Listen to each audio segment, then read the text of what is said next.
تان فرق الطور يساوي المراتب، هاي تطلع سالب 0.6 على 0.8. المراتب متساوية قبل احذف فوارز على 2، هاي بها 3.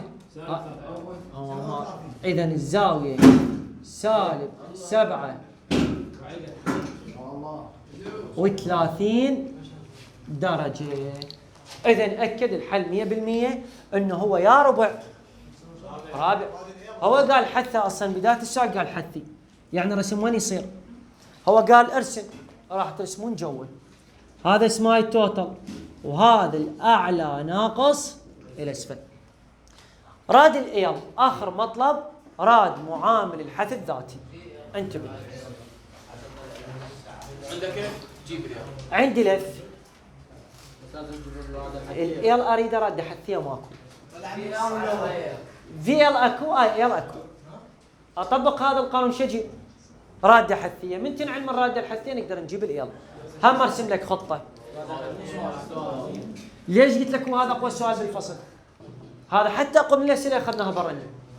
ركز وياي. المطلب الرابع،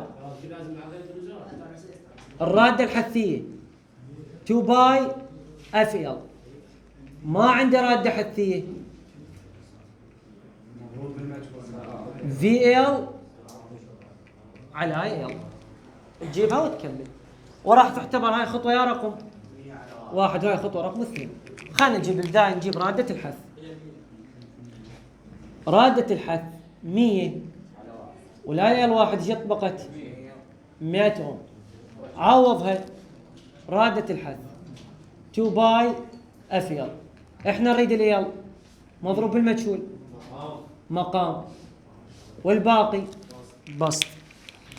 الاير يساوي الراده الحثيه جو طلعت 100، ال2 باي تنزل، الاف 100 على باي،